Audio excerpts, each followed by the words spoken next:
Welcome to Lion and Blithe. Well, here we are again, guys, and I've got my glasses on. Why have I got my glasses on? You never wear your glasses. I know. Especially when you do this. I know. I'm so excited today, though, Aaron.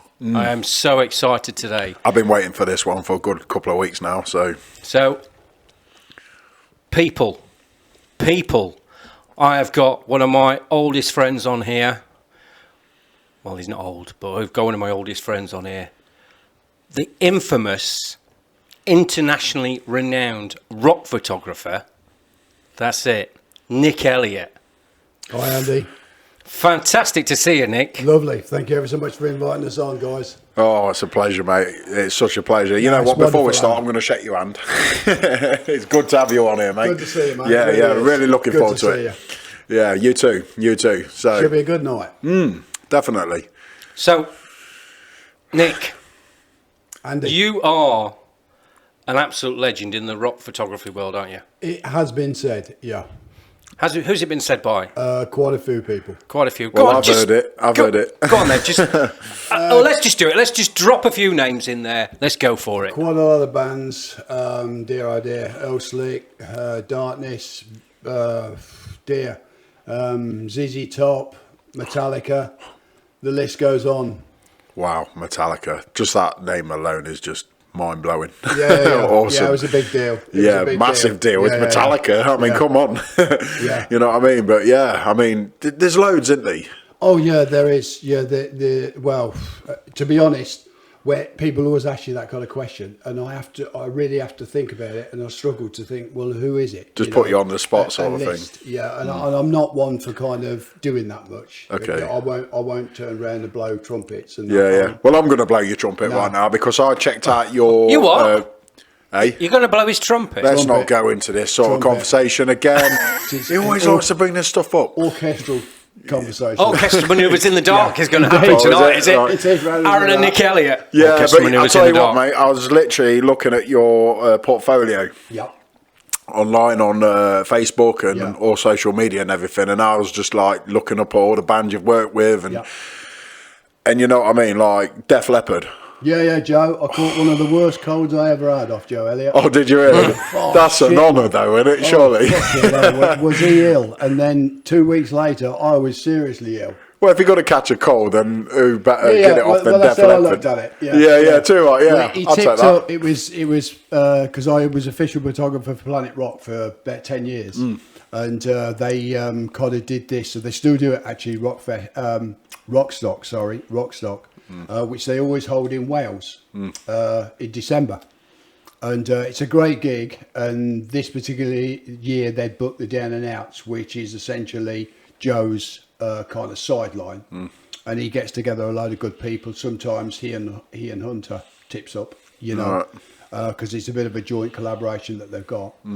And he got to the venue and he was really caked up with coats and scarves and all this shit. And he came in and we said hello and had a bit of a chat, and he was really ill, you know, so we spent a bit of time together, and I caught this fucking dog shit cold off him, mate. It was terrible, mate. It really was. It was big boy's cold. So if he ever gets to see this, you better be sorry. Yeah. Well, I mean, it was amazing because when he actually came to do the set and do the show, you never know.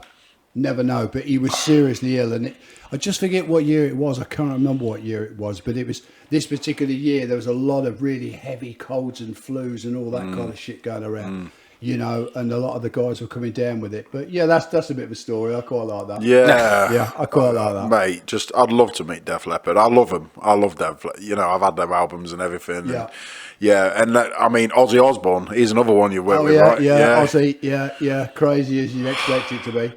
Ozfest 2001, I think it was. Was it 2001? I think it was 2001. So when you work with these sort of like big massive rock stars and this, and obviously you spend some quality time with them. So sometimes you do. Yeah, Not all the time. It depends yeah. what you're doing. Yeah, You know, if it's editorial or if it's promo stuff, you know, tour stuff, live stuff, whatever it is, it dictates really how much time you spend with these people. Right, and you know. What was that? That was the camera gone, wasn't it? Let me go put the camera back on. Go and put the camera back on. So, yeah, I mean, wow. And some of your photography that I'm aware of, you've used actually for like certain album covers and things like that. Yeah, it's covers, a lot of editorial, a lot of promo stuff. You know, it's a really big gig that I do. It's for me, it's not about photography. Photography is purely the medium I use to create the art that I create. Wow. You know, I don't look on myself as a photographer. I'm an artist. Yeah. I've always been that. Wow. And the cameras are purely the tools to do the job. You know, so I do a lot of fine art. I have my own publishing company that looks after all my books, all my fine art. I sell the fine art across the world. It's collected very, very much, you know, from literally the four corners of the earth, really. Australia, America, a lot of Europe, all over the place. And I also have my own apparel range, which is a bespoke design apparel range by me that you can get on the shop. It's a really big thing that I do. It awesome. is. It's not just a matter of taking pictures. You know, they are bespoke one-off pieces of art. That's what they are. I mean, some of your artwork when I looked yesterday, like with the cars, the American cars you've took photos of. That's a new thing that I'm doing. Yeah. Is that new, is it? Yeah, it's very new actually. It's something that I've done this year. I call it the American Classic Collection. Right. I'm just very much into I'm a very retro kind of guy, to be honest, Aaron. Yeah. You know, I look back to very fond memories of growing up, you know, my youth, which is where all this started. You know, when I was an 8-year-old boy, that's where it started. Wow. It goes back to me and my dad, you know, going down the little horse field, we used to call it, where they kept the horses in Peterborough. And we'd have a walk down there and we'd do some shots and then come back. I mean, they're all fucking rubbish, you know. But yeah, my dad was a good little happy hobbyist, you know. And photography at 51, that's what I call my home, kind of where I grew up. 51.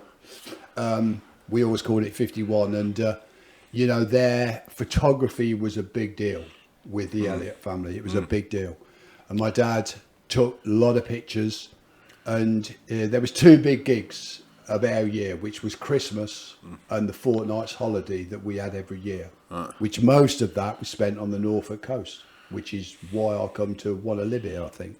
Awesome. You know, but and Dad would document everything from the night of packing your little suitcase to getting on the train and that, before we had a car and all this stuff, you know. And he would document the whole lot, and he photographed my mum an awful lot. You know, he was very, very into doing that kind of thing. You know, he wanted to document I suppose the growth of his family and the time that we were all as a family. And what a success you've had. Well, I mean, at that time it was obviously, you know, I was just a little boy, you know, at that time. But I mean, Dad still, even to the kind of time when I left home, you know, first marriage, you know, he was always taking pictures. Dad took a lot of pictures. He had one of the first Polaroids that Polaroid did, the Land Camera 210, which I've now got, because I've got quite an extensive museum at home with all the cameras that my dad had and all the cameras that were in, you know, my family, and all the cameras that I've used. So you've got the first Polaroid that ever came out. Well, it's one of the very early instance that they did. Wow. It was what they called the Polaroid Land Camera 210, and it was the first RIP camera that they did. And it was the first one that had really got any kind of quality with it, and also you got a bellow lens on it, right. Which again, it wasn't a fixed lens. Right. Forgive me for going too technical. No, fill me in. Nonsense, No, you know, you're fine, Nick. You're fine. But yeah, He's been a twat. You'll get used to that. social but no class. It's been quite nice while he's kept his mouth shut for a while, hasn't it? You know, keep talking. Well, hang on. One question I've got though, Nick. Okay, one question I've got Far for you. on. No, it's a sensible question. No, far away. I always have sensible It questions. ain't fucking sensible, I'll tell you Is a that now. sensible If it's question. coming out of his mouth, Nick, how long have you known me, mate? Quite a long time. Must be about 12 years. Yeah, I'm fairly sensible, aren't I? Yeah, I've always considered you. You've always been a guiding light. You're a nice guy, aren't you, really, Lee? Like, you're not. You don't say bad about anyone, do you? Well, knock about with me a bit more. You'll soon change that. I do want to find bad people, but I'm certainly not in bad people in the company tonight. No, he's a good guy. He's a good guy. Yeah, question for you. Okay, so we look at the style of me. I've got my boot camp stuff on. I've just come from boot camp, Nick. Yeah. So I'm looking, pretty stylish. Aaron's got his. What have you got on? What? What have you got on? But he's wearing what you'd expect when you're talking a world. Do you know what this is, Nick? Forgive me, I don't. Okay. No, but I mean, he dresses of what he is, Ellie. I mean, this ain't just some. You're telling me he dresses of what he is, mate. You're right there. He ain't just some yo-yo that goes down the gym, and drives a Golf GTI. I mean, this is the real deal. This geezer. His t-shirt is. Anyway, to let you know, this is Cobra Kai, mate. Is it? You should look into it. It's on Netflix right now. Cobra Kai. You remember the Karate Kid? Are you on? Yeah, the Karate Kid. The original Karate Kid. Yeah. Oh dear, look, the Karate Kid. It's basically a follow-on to the very first Karate Kid. Oh, it's really? like 34 years later with all the original cast and everything, and they've turned it into a series, and it's awesome. My good lady'd know all about that. She's a complete film lunatic. So am I. So I'll probably get on with your lady very well. Then I'm addicted to Cobra Kai. Are you on a sponsor for Netflix then, or what? No, but I might as well be. So anyway, where I was going with this It's a job. Where I was going with this, Nick, is obviously we're looking at me and Aaron. Obviously, we're fairly stylish, but. Fucking camera's gone again. Class, that camera's a bad idea, mate. We're not doing too well tonight, are we? Nick, you have got the look, mate, haven't you? Every time I see you, it's like, wow, you are one cool dude when it comes to that look. Thank you for saying that, Andy. I mean, I am what I am, man. That's it. Awesome. That'd be a good song, that would. This is what I am. It's already been done. All right. Has it? Yeah. Move on. Is that your favourite song? We're in the copyright territory now. Okay, fair play. You know what, though? When I first met you, I thought straight away, Kid Rock's in my home. Wow, you got that sort of look about you, Do you like Kid Rock? Yeah, I know he is, He's awesome, isn't he? Yeah. Oh, mate, I love Kid Rock. You know what I mean? Well, the whole America rock thing for me, man, it kicks. It does, Nobody doesn't it? does it like the Americans. They don't, do they? No, they don't, I'm mate. afraid to say they don't. I mean, the legendary stuff that this country has produced. But, I mean, the band of today for me are the Foo Fighters. Yeah, and, they're good. They are a rock band. Yeah. And Grohl is a serious rock star. Yeah, he dresses fucking terrible, Dave Grohl. Oh, does he? Oh, yeah. He wears lumberjack shirts and all this kind of stuff. See, I like that sort of stuff. So does Aaron. You haven't seen my wardrobe. You've got to question that, ain't you, really? I don't know. I'm more the Steve Tyler kind of, that kind of thing. I love Steve Tyler as well. Definitely. Aerosmith. Wow. Band. Yeah. Yeah, awesome. Yeah, the one band that I would dearly like to photograph. And I haven't done that. But you've done so many. I mean, like I said, not just Amy Winehouse. Yeah, I noticed you photographed her. A nice little chat, me and Amy. We did about the moon. Wow. I mean, she made it massive, didn't she? She did. Such a shame. Such a shame what happened. Yeah, she was quite nice, actually. Quite nice. Yeah. Yeah, she was. We Very didn't spend much time chatting, but we did have a chat. Yeah. Yeah. And Iggy Pop. Yeah, Iggy Pop. Yeah. Yeah, I shot Iggy for Planet Rock. Did you? Yeah. Wow. Yeah. Wow. ZZ Top? ZZ Top. Oh, fantastic. High Voltage Festival. Mate, I envy you big time. One of my all-time favourite bands, ZZ Top. Is it really? Oh, yeah. They are good, aren't they? Oh, God almighty. And one I have got to mention here is Nickelback. Nickelback, that was quite a special one, actually. That there's a long story attached to that, but I can abbreviate it if you want. Yeah, go for it. Well, bottom line was we were coming to Norfolk for a holiday, and I'd never worked for this record company before. Nickelback were coming into the country to do 3 nights at the Shepherd Bush Empire, the week during which we were on holiday, and this record label got in touch, wanted me to shoot Nickelback when they came in. They were releasing the single Photograph off their new album, and I forget which album it was, forgive me. And cut long story short, I thought, shit, you know, what am I going to do? You know, I'm not going to say no to this, not at all. So what we did, we literally created everything up, flight cases, took it on holiday with us, then drove from the holiday, which was in Norfolk, all the way to Shepherd's Bush Empire to do the gig, do the show, and then we came back. And then I had to we were shooting film at that time, way before digital, because I was quite late coming to the digi kind of revolution. And I had to then shoot over to this little place called Melton Constable in North Norfolk, because it was the nearest place that had got the post office there. And then, as it happened, I ended up living there for about 15 years. Wow. Yeah, sometime after the Nickelback show. And drove home in one of the worst fogs ever, because Norfolk produces fog like you never know.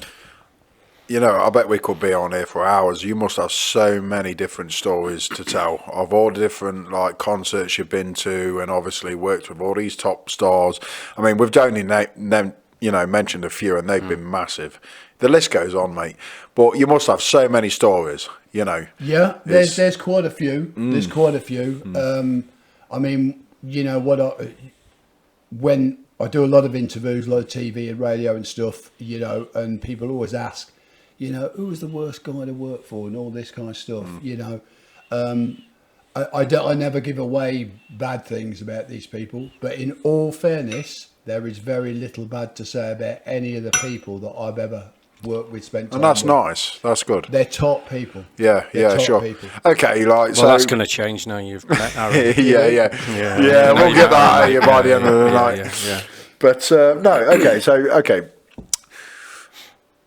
With your experience and the amount of years that you've been doing what you've been doing, if someone said to you, what is the best story, the most memorable story that you've got to tell, what would it be?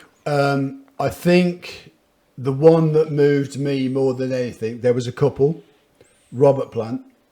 Right. Robert Plant by a long way. God, literally. You know, and when I first saw him and met him, everything started to tingle. You know how it is when you see one of those type of people. Yeah. Because Led Zeppelin was such a big part of my upbringing. You know, they obviously were one of the bands that kind of moved me into the real rock world. Led Zeppelin, mate. You know, and it was all going off, you know, Zep 2, Zep 3, you know, the big ones, Whole Lot of Love, etc., etc. Yeah. You know, and that was a bit fierce, you know, to actually stand even close to the guy. Fuck me, it's Robert Plant. Yeah, man, starstruck. Fucking Plant. Yeah, man. Yeah, you yeah. know, and I don't do the fan bollocks because, you know, it's not very well accepted in this kind of genre. You know, it's a different kind of gig. Although I do collect picks off a lot of these guys, which is a bit of I've got this pick wall in the kitchen at home with all the picks on and drumsticks and all this shit, you know, memorabilia. Because, you know, it's pretty good. But, I mean, it was a great time that I spent with the Blockeads. Because, again, Ian Dury, the Blockeads, fearsome band. Absolutely fearsome band. Legendary. Oh, wow. Totally. You know, and amazing. I spent a lot of time with the Blockheads and Mick Gallagher, you know, keyboard player from the Blocks.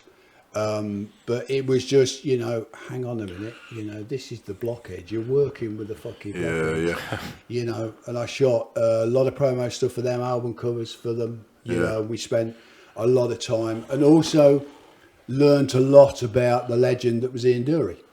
You know, and although he is, you know, considered one of the greatest songwriters this country's ever produced, although he's slightly under the radar, I think, in a kind of household manner. Yeah. But the guy was, you know, just so special, so off the wall. So, you know, and the stories that you kind of heard, you know, kind of just reinforced of how they come to be the force that they were. Wow. But, you know, I don't share this view that it was Ian Dury and the Blockheads. I think, to be honest, from a craft point of view, the craft of producing music, the Blockheads were really a separate item. You know, Drew, he did a lot of the writing along with Jazz Jankel and, Johnny Turnbull. But really, the band, the Blockheads, are just an awesome outfit. Absolutely awesome. I caught up with them actually in Norwich just before Christmas. They do a gig here every year at the Arts Centre. Yeah. And we had an invite along from Mick, and me and my partner went along, and it was great to see the guys, again, but they are still a phenomenal outfit. Yeah. They really are. Although they're quite old, the guys now, which is a bit of a bark, but yeah. That happens to us all, doesn't it? Yeah. You know what I mean? Like, old age, you can't see any future in it, can you? No, mate, not at all. No, not the Motorhead anyway. No, it's a shame. But I mean, wow, absolutely wow. But it seems to me as well. I mean, I remember when I was a kid growing up and all that. Like you say, Metallica were big, and like Nickelback were just crawling in, and all these other rock bands like Def Leppard and that, they're 80s, aren't they? Right, 80s going into 90s and that. You know what I mean? The rock scene seems so much bigger back then to what it is today. Oh, it was. You know what I mean? It doesn't seem as successful at what it once was. Well, I think essentially you've taken away a lot of the major kind of involvement, as in major record labels. Now it's all gone online. And I think, to be honest, Aaron, with this COVID thing, you've seen how, we will say, the new music scene may work. Facebook Live and all this kind of stuff, which I think in one respect is a very good thing. Yeah. That it allows people to get out there what they do. And I think a lot of people that deserve exposure have had a lot more exposure since the COVID thing. Right. I look at COVID as being, one man's junk is another man's treasure. So somebody will get something out of it, other people will lose out of it. I don't really buy into the fact that the music business is over. I don't totally agree with that at all. I think it's a long, long way from being over. Yeah. I don't think it'll ever be over, will it? It's just just changes direction. It just it just becomes a different medium in the way that it's presented. Totally. I had this conversation a couple of weeks back, because I have so many different conversations about so many different things. But like this old, no, I'm just saying. But this old like downloadable things today, it's just so easy to access. Where, mate, I used to love going into a CD shop, buying a record or CD or tape, and having a proper labelled album to take home, and you own that. Where I've got confession. Eh? I've got confession. What? You still got them? No. What? I've never bought a new album. You've never bought a new album? Record. He's been his usual self, mate. Just ignore him. Like, talk to me. What can you say to that? It's just. I'm sorry. I was. It must have passed me by. Not that I didn't like bands, whatever. Perhaps I was just too tight. Yeah, do you think? Possibly. Do you think you need to kind of admit to that, literally on air? Oh, mate, he'll make himself look like a right trollop. I don't know. I mean, as a youngster, obviously, I think youngsters either they did the music, or I just did my sport. I was just interested in my sport. I can relate to that. I just did my sport, so that was just in my head when I was a youngster. So it wasn't that I didn't like music, and I love 80s and in all fairness music. to you, you've carried it on now into what you are now, aren't you? I mean, you're very fit, aren't you? You own your own boot camps and... He's after me. I'm plugging him, but he deserves a plug. I totally agree. He's a bit of a twat, like, but he does deserve a plug now and again. You. Does he? But not that I do him behind his back, but But no, I agree. Keep yourself up there. Yeah, definitely, probably fitter than I am at the minute. No, I'm a so-called champion, like. But you've not. I mean, obviously, you've not just photographed rock bands and stuff like that. I mean, I saw recently you did the Hairy Bikers, didn't you? Oh yeah, I did the Bikers. Yeah, Dave and Si, top men. Were they? Top couple of guys. Yeah, so professional. It's untrue. Really, really ever so slick, ever so professional. It is a class unit that they've got, and they're really nice guys. Anything you wanted them to do, they would do. And usually with people like that, you're restricted very much on time. It could be down to something like about 10, 15 minutes. Wow. That time. In some cases, even less than that. You know, I mean, when I did Al Murray, I'd got half hour. That was it. No more. And they pulled him out after half hour. Although Al Murray was a really, really nice guy, top man, but he knew exactly what he was doing, you know, and in respect to directing him and the rest of it, plus the fact that we kind of hit it and we had a rapport straight away. But they pulled him out literally after half hour. Yeah. You know, which is a bit of a bark because, you know, you're just kind of getting into this kind of thing. You know, it's gelling, and it's very important when you got that kind of one-to-one. You got to kind of get in. It's a chemistry thing. It really is. You know, and if you haven't got that, it really don't work. You know, not for me anyway. From an artistic point of view. Yeah. You know, and I'm always after something that is totally different. Totally different. For me, it's about moving the line, you know. Yeah. Did you hear that, Aaron, what he said at the start? They were really professional. Yeah. I did. Why? What do you expect me to say from that?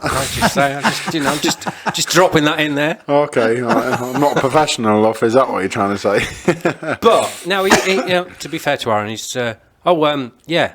Did you know, Nick, that Aaron is the undisputed double IPW heavyweight champion? First ever. I did. First ever. And I heard on the grapevine that apparently you're going to challenge him. Is that right? Really? Fucking grapevine was that? Someone's been written about anybody it, who works for know. me. So he's even brought his belts along. No, I know. He wanted to show you his belts tonight. I'll tell you what. Well, the thing is, earlier on. look at that. Have a feel of that, Nick. That's just one of them. Yeah, no, just the belt though, Nick. It's a fantastic idea. It really nice, is. I'm going to have to put my mic down. Yeah, have a look, mate. Yeah. I'll hold the mic for you. I mean, it's wonderful, isn't it? An accolade like that is some serious stuff. It Yeah, really to is. be fair, it's best achievement I've had in wrestling so far. I'm probably towards the end of my career in wrestling, if I'm being honest. Do you think? Yeah. Never say never. No, I know. I'm 35 years old, but, you know, I think you're really old, mate, aren't you? No, I'm not old, but it's one of them sports, you know, your 20s. You got know to what sell I'm by saying. it, yeah. Yeah, definitely. Mind yeah. you checked out this new Mike Tyson promo. Hey, you know what I mean? It looks good, doesn't Well, it? exactly. So there's no excuse, mate. Just Oh, no, yeah. I've Just been keep going with it. I've been professional now for nearly 18 years. Have you? Nearly 18 years. Oh, wrestling. Professional, yeah. Yeah. And, you know, I just think, I'll take over in it, you know, see what happens and that. I've got some good contacts, you know, and a few good things in the pipeline, which I don't really want to say yet. No. But, you know, yeah, and that's the other one. I feel that. But, it's a good job that people can see what's going on here, because here's the other one. Have a feel like that. Yeah, right, yeah. I've got to get the trophy in a minute as well. Yeah, that one's a bit more hairy than the other one. But, they're wonderful, man. thank you. They're Brilliant. wonderful. Yeah, no, it's great. Absolutely wonderful. That's 10 titles to my name so far. The bit about all that I like is the world. That's the bit that I like. Yeah, it's You an know, honour. It's an honour. There ain't nobody else. It's an honour, you know. Wrestling is great, you know, and to have them, it's a massive honour. So yeah, it's I'm happy now. You know what I mean? If I go on to other things than that now, which I possibly might well be doing soon, and yeah, I'm quite happily with the career I've had. Yeah. You know what I mean? No. Yeah, definitely. Yeah. Should be proud, definitely. mate. Should be proud. Thank you. Yeah. Get to the it's been good top. fun. That's what it's about. Yeah, good fun. That's what it's about. Yeah. Definitely. So, obviously, Aaron had his. You came along to the outdoor cinema, Yeah, I didn't did, you? yeah. To watch. Which I've got to say, as I said on the night, you know, a massive honour that this guy, Aaron Sharp, did the thing, really, because obviously a massively difficult, awkward time. Yeah. But, you know, you made a fantastic job of it. I loved it. I really enjoyed every minute of it. And it was captivating viewing, which people who know me very well will know that I'm very, very hard to please. I give all films, TV, everything, 20 minutes. If it don't do it in 20 minutes, it's off. But that was top draw. It really was top draw. Thank you. Thanks, mate. Yeah, no, that means a lot. It really does mean a lot. Well, as I said on the night, for me, I think it was a fantastic achievement that you'd even stepped in front of a camera to do it. Thank you. And I can relate to some of the bits that, and then we spoke off mic, haven't we? About this. But no, wonderful, man. I can't praise you enough. Oh, thank you. I cannot praise so you enough. much. Yeah, no. Well, we did have a good response. I mean, we've had a great response. I mean, just tell me a couple of the stories of people that came up to you. If you, like the one that sticks out to me the most that night. There was this woman, never seen her before in my life, never met her, didn't know who she was. She turned up to the screening. Yeah. At the end of the night, she literally parked her car. She got out of the car, left the engine running. Yeah. Sorry. And it's hard for me to tell, to be honest with you, because it wells me up a bit. But she came out, and she came up to me and she said, "I just want to say thank you. You don't know who I am, blah blah blah." And she said her husband committed suicide last year, and the tears in her eyes welling up, and she just really praising me to stepping forward and things like that. And like when that faces your head on, it's one of them things where, don't get me wrong, the whole journey being filmed and everything, in the back of my mind, I thought, what's people going to think of this? You know what I mean? I wasn't in the best frame of mind, as you've seen at the start of the documentary. I mean, I looked ill, let's face it. I was mentally ill. And, when she came to me and said that, I thought, you know what? Like I've said all along, if I can just change one person's life or give one person hope and like get the reaction that woman gave me that night, then I'm just happy with it already. So wherever it goes from here, job done, innit? Yeah, job done. You know what I mean? Anything else now is just a bonus. I totally agree. Andy caught some amazing moments. You know what I mean? I just let him get on with the filming. He was filming me and following me around and this and that, and he was asking me questions here and there. I was as honest as I could be. Yeah. I didn't pull any punches, and it was raw as they come. It wasn't always easy to be filmed, as you've seen. There's a moment I broke down in being filmed, and that was a hard question to answer. But we're getting a very good response. Got no end of people after the DVDs when they come out, and people's been downloading it on Vimeo. And it's doing all right. I'm happy with it. I really am happy with it. Really was a top night. I really enjoyed it. It's just nice to touch people, really, and for me, that's what we said at the end. That's why I said I hope it gets people thinking. Coming to terms with what difficulties they may have and coming forward and getting help. Really, that's really important. Anybody can suffer, and it doesn't matter who you are. God, yeah. I mean, let's face it. I'm a wrestling undisputed champion. A lot of youngsters and a lot of even adults look up to me, and like yourself, you've been in the position you've been in, and we've had a chat, haven't we? Yeah, you know what I mean. And you know what it's like to be right on the last, yes, I do. More or less at the very bottom step. I always say the last step is the hard one. You know what I mean? I don't even want to talk about it. No, that's not. But you know what I'm saying. No, I'm there, man. Yeah, you've been there. We have spoken about it, and I've said this all along with yourself. With some of the stories you've told me, and it always seems to be. And I will say this because I'm a massive reader of all these inspirational people, sports athletes, or whatever it might be. It always seems to be the people that suffered a lot of trauma or some form of deep trauma that end up with the best stories. It's the most creatives, mate. It's the creatives, mate. I really have this theory that the wider your spectrum of emotions, from really, really low to really, really high, I think you're more likely to suffer, and especially if you're a creative, then you have to be almost made up that way. Yeah, I'd agree with that. I think it's because, well, certainly from a personal point of view, the kind of fluctuation of where my mind lies is a strange place. It always has been. It always has been. I mean, I don't understand it. I even struggle to convey that to somebody else, about how I look at things and life and the rest of it, so I can relate to all that. But for me, something that I say a lot is, from all tragedy comes great art. It does. You know? I hope you don't mind me asking you this, especially while we're doing this, but I mean, you've tasted, in my eyes, I mean, my mum's done the same. You've tasted the most horrific trauma you can. I mean, you've lost a child, right? Yeah. If you don't mind me saying. No. My mum was the exact same with my sister. I lost my sister at a young age, and I just remember my mum's reaction and that, and and to go through that and to somehow find a way to keep going forward. It tells a lot in somebody's inner strength. I mean, how do you do it? I mean, well, I think, forgive me for saying so. No. I mean, the children thing is one thing, but I think loss generally, that's what it's about. Yeah. Certainly my life changed 28 years ago when I lost my poor mum. That was the start of it all, when it all started to kind of domino effect. But it's loss as a whole.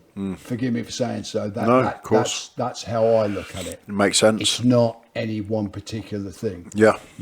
I'm a guy that don't really like change. I like things that are solid and very down to earth. And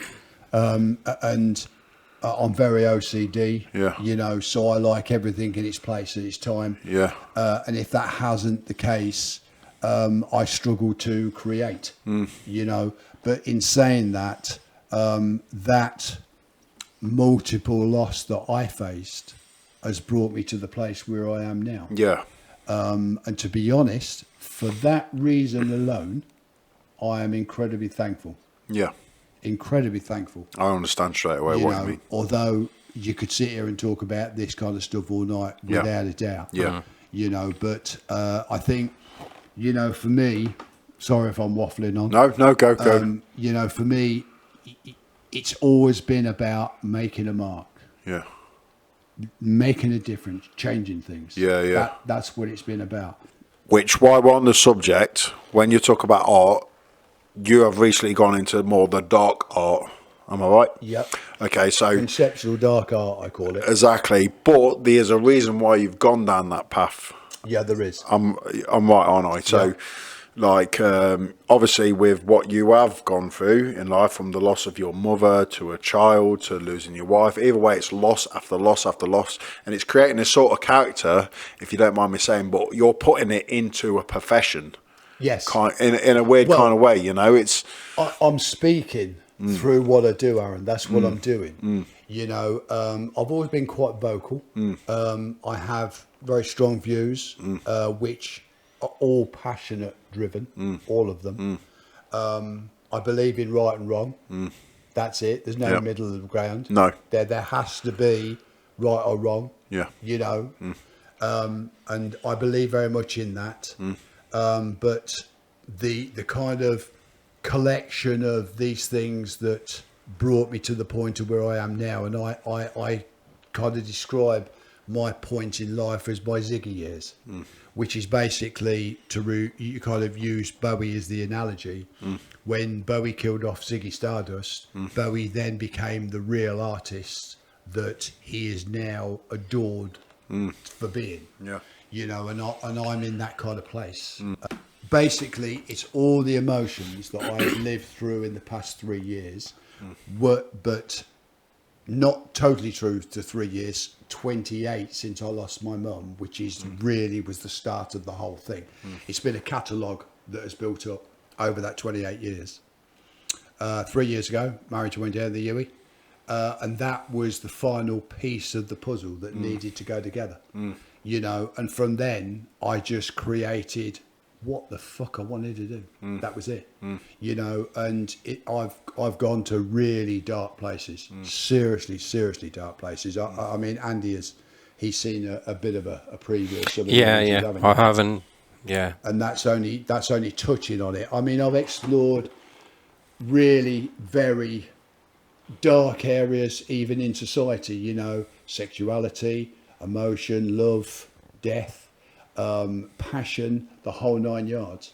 And what I've done, I've created this body of work that is basically built on emotions that you feel or I feel as a person. This is not something that I'm trying to say, well, you felt it, you should have felt it. It's not that at all. It's a very personal thing, and then on that emotion, I've created an image that dictates that emotion visually. And that's what it is. Can't wait to see him. I really can't wait to see him. Well, you might get to see it, because obviously we're doing another documentary. Yeah, you are, yeah. What's the documentary called, Nick? The story so far. The Story So Far. I like that so far. The story so far. It's never ending, is it? Well, there's more. There hopefully be more to tell, and it'll, well, until the co-op bang on my door, really, Aaron. Yeah. You know. Wow. So it's gonna, all that thing is gonna come to fruition then, isn't it? In terms of letting people know what that's about. It will be exposed very much through the documentary. I'm going to release this. It was due for release April this year, right across the world into the very high-end art market. But the COVID thing kind of put a big stop on that. So we iced it, you know, and hopefully it will start towards the end of this year, or it will be the early part of next year. But there's books that will be on the back of that. I'm still doing them. The next one is definitely a little bit over the line. But to be honest, one thing that I'd kind of come to realise, and which was the catalyst of all this, and the real key to the door, is I stopped caring. And when I say that, I stopped caring, worrying about what I should be shooting. Now I shoot, if I get something in my head and it's working and it's clicking and it's going, I shoot the bastard. You know what? It's, if you don't mind me saying, it's amazing to listen to you, because just listening to you can feel the passion in you. You know what I mean? I mean, like Thank you, mate. No, I mean it. It's like me with my wrestling and things like that. People don't understand why you do certain things you do, whether it's bodybuilding, wrestling, whatever, and you don't understand that inside your head. It's such a passion. I can't relate to art like what you can, but I can listen to you and think he's got the same mindset as what I've got for what I do, for what he does, and I can really relate to that. And that's the only mindset for whether it's you or me. It's the only mindset you've got to have. It's feeling free to what you want to do, isn't it? Of course it is. Of course it is. And that's what people, you know, if people are listening to this, which I hope they are, that's the message we want to put out here. That is the whole message. Is do what you want to do. Yeah. You know, as long as no one's hurt and all the rest of it, just do what you feel passionate about. Of course. Do what makes you happy. We Exactly. get one crack at this life. One crack. Yeah. Just Unfortunately, I'd left it very late to realise that. Yeah. Well, not late, but, you know, I was in my mid-40s before I started doing that. I don't think you ever stop thinking further ahead. Like, I wanted to wrestle, I've wrestled and this and that, and my mind's still going, what can I do next? There's always something, what's next? Oh, yeah. But that's a good thing. I think that's a good thing. Keeps you busy, though. If you're satisfied, it's time to hold it all up. And Yeah. sit and, you know, put a blanket over your legs and buy a copy of People's Friend. You know, it's over. Good night, Vienna. Yeah. No, we don't want to do that, do No, we? It's no. Because, you know, like I say, doing what you're passionate about is what keeps you young and what keeps you active. And I mean, we all hate when we get out of bed. I don't know about you, but I do. But it's Yeah, well, I mean, that's called old age, isn't it? Or getting old, getting age. You know, what is that about? You know, it's not old age. It's extra experience. Is that what it is? Extra experience. That's a good way of looking at it. Yeah. So when I'm, you know, when I have my birthday, mate, you know, say I'm 52 next. So when I say I'm 52, I say I'm 21 with 31 years experience. That is a way of looking at it. That is isn't good, it? yeah. Hey, mate, I'll tell you what, mate, some of these between the 40s and 50s these days, even 60s, mate, some of the people in the world and the friends I know, they're looking good for their age, mate. Oh, yeah. You know, it's like, Definitely. Some of these actors, you've only got to look at like Vin Diesel and Jason Statham, they're in the 50s and they're looking like Dynamite. Yeah. mate, Well, you know, but and I it's wouldn't like Dynamite if I had their money and their there's that as well. nutritionists and their Yeah. extra help. I'm not saying nothing on that matter. But either way, you know, whatever it is, you know, they look good for their age, and fair play to them. Okay, Yeah. I've got a random question. Go on. Okay, it's random question time. Random question, Clive. Random question time. Okay, so the only reason I'm coming with this random question is because it was on the news this morning. It was their 40th anniversary of the Metro. Do you remember the Austin Metro? Was it really? 40, yeah. Fantastic. I had one of them and crashed it big time. Did you? I did. I crashed the bastard big time. So I had a Metro. Nearly killed myself, actually. You had a Metro. Yeah. Aaron, you had a, he probably didn't know what a Metro is. What are you going on about? British Leyland, small little 5-door hatchback it was. What, a Rover Metro? Rover Metro, yeah. Oh, right, yeah, I remember the Well, they Metros. actually renamed it. Okay. It would become the Rover Metro. Okay. Basically because the sales slumped, I think. Yeah, Right. yeah. And I think British Leyland get taken over? I don't know. You like Leyland, because we were filming actually the other day, weren't we? Yeah, we were. We were filming near the prison. Yeah, had a really Nick was weird allowed out experience. for the day Right. Yeah. at Norwich Prison. release. Yeah. 3 squares. And he saw. What did you see? You saw a van. You thought it was the Leyland van, didn't you? I saw a van that I thought was a Sherpa van, That's right. Yeah, a Leyland Sherpa, yeah. and they were one of the most ugliest vans on the bloody road. But my association with it really comes from my brother, because at that time my brother was spannering for a company called Marshalls. Other garages are available. Yeah, I know Marshalls. Yeah, In Peterborough. Yeah. And so we had a lot of experience at that time. You know, I was racing motorcycles, my brother was racing cars. Yeah. You know, and my brother's always been a car man. You know, so it was one of those things. I thought, holy shit, you know, but it wasn't. It was. I don't know what it was. We couldn't seem to work out what it was, could we? But it wasn't a Leyland Sherpa, Yeah. which was a bit of a bark. But those Metros, they were. And that's They 40 years. 40 years apparently. Well, they used to rally them, you know, very successfully. Yeah, did World they? Rally Championships, yeah. Some of the top drivers drove for the Works Metro Leyland team, and they drove Metros, and they were up there with the Ford Escorts and the Audi Quattros and all the stuff. Audi Quattro. Yeah. See, this is all beyond Aaron, you see. No. Yeah, but you weren't even a twinkle in your mum's eye then, mate, were you? Yeah, no, I remember even when I passed my test, there was loads of lads my age buying Metros, Rover Did you? Metros and that. Yeah, little tiny boxes, like, Yeah, but, you know. 900,000 cc. Yeah, things that's they right. were. My first car was a Peugeot 106, and that wasn't That even was a good car. Yeah, but that wasn't was a even a good car. 1 litre. That was a 958. Yeah, that was something it. like Yeah, that, one of them 3-door, Yeah. They were little good cars. tiny thing. 106, yeah. Oh, it only had 4 gears. What was your Yeah. first car, Nick? My first car was a Ford Escort Mark 1, which I brought off my brother for Yeah. 30 quid. Yeah. Wow. And it got more holes in it than Newcastle's back 4. Oh, did it? And it just, when it rained, it just pissed in. It was Did it terrible. really? Yeah. And you have to sit there with a brolly outside over the roof because all the bloody seals leak. It's a bugger. Yeah. I had Awesome. you probably won't know, I had a Datsun. My first one was Yeah, a yeah. Datsun 120A Yeah. F11 Coupe. Yeah. Do you remember that? Yeah, I do. Aaron's got no idea. It was Yeah. yellow. Yeah. £200 I'm sure it was good. I think Like, most Datsuns were yellow, weren't they? Yeah, and oh God, they were rust buckets, weren't they? They were a bit green. Mind, I suppose most cars were rust buckets then. Like I say, the sills, it was all the sills that went. Always the sills. Then they were, you were ever spannering on them, weren't you? Yeah, we Ever had doing points it. then as well. Points, is it Yeah. points? Yeah, that we they had points on them, yeah. See, he's Yeah. just gone over his head now, Yeah. like you say. yeah, it's gone a little bit too back for me. But you know what? Like, Hey, we got to talk about subjects that one and Nick wants to talk about. It's not all about you, mate, is it? No, Well, I'm actually yeah. talking on your subject, actually.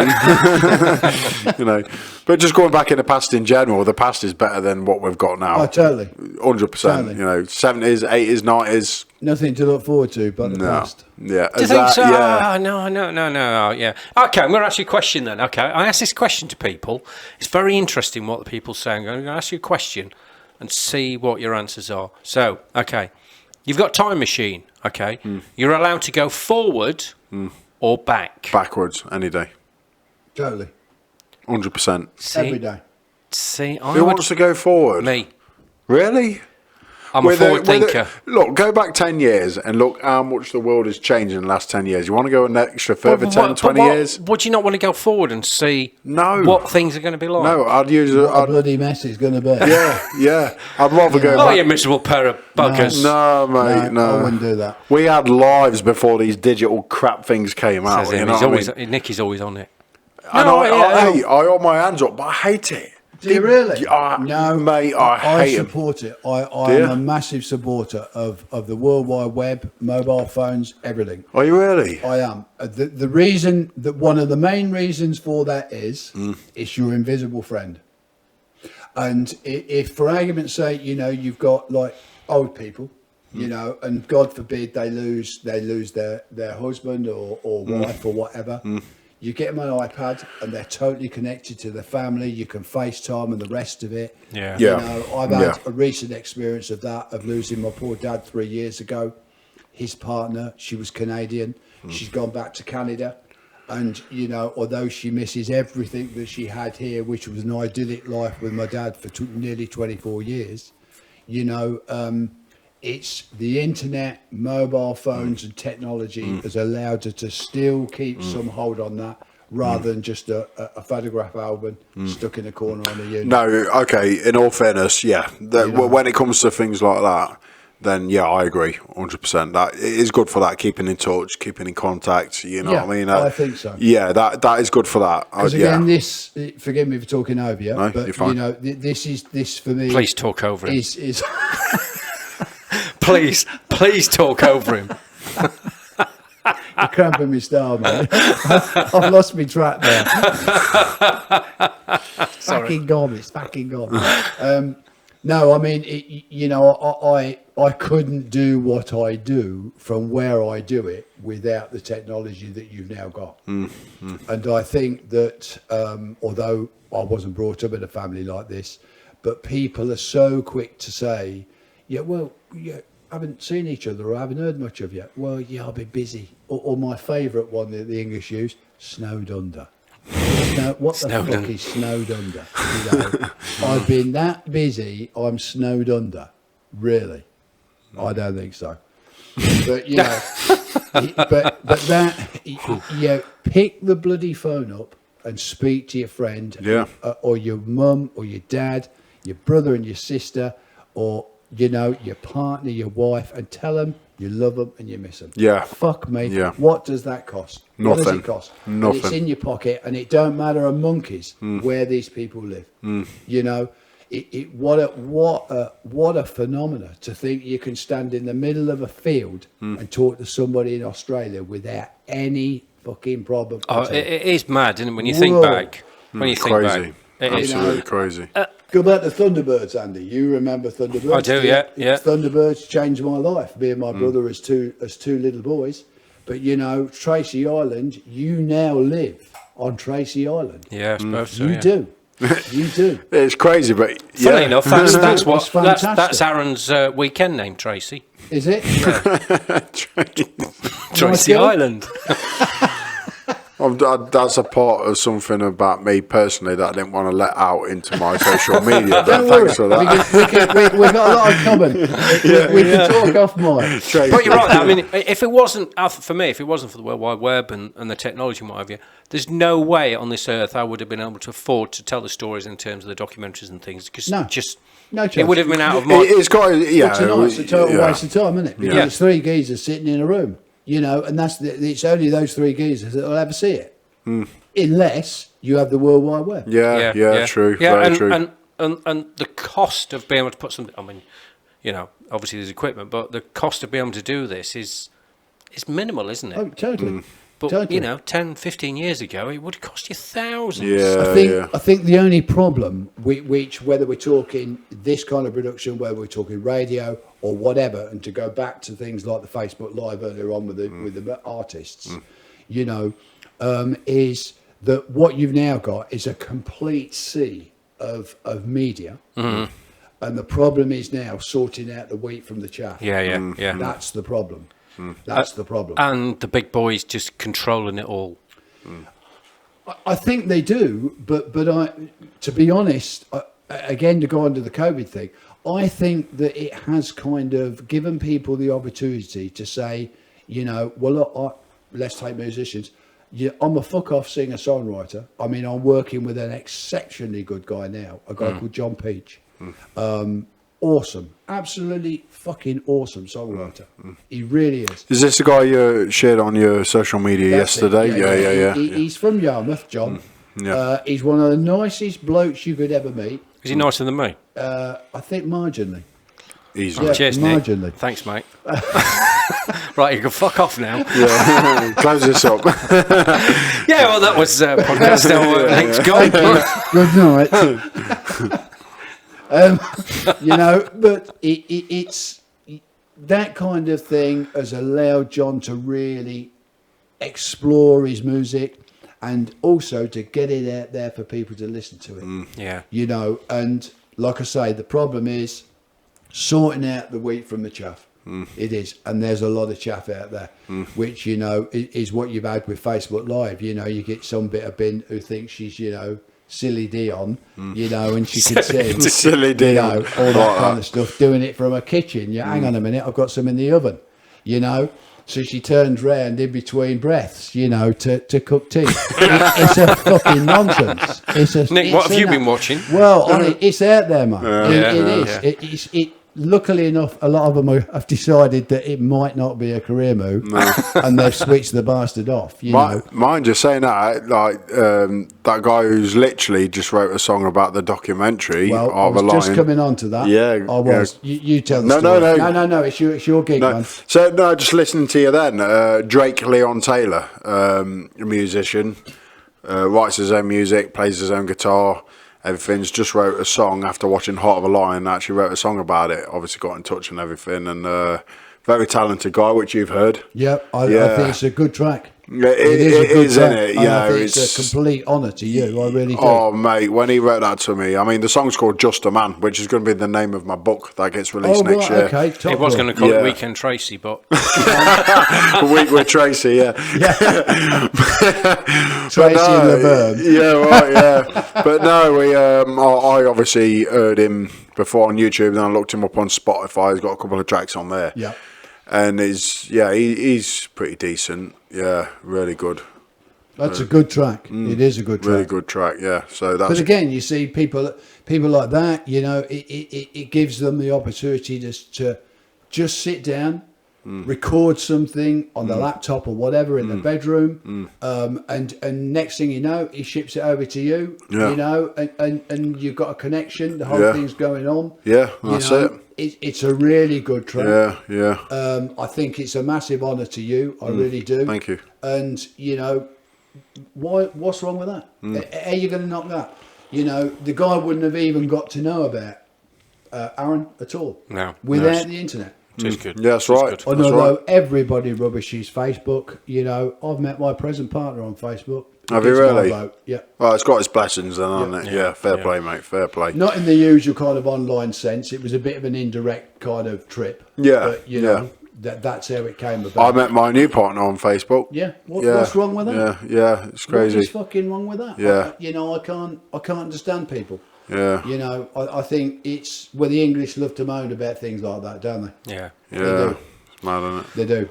Well, Nick, it's come to the end, okay? Really? It's flown by. It's gone really quick, hasn't it? Do you know what? It's been great to see it. It's always nice to see it. We always catch up anyway when we can, don't we? Oh, God, yeah. Yeah, so it's obviously Aaron met you for the first time the other day.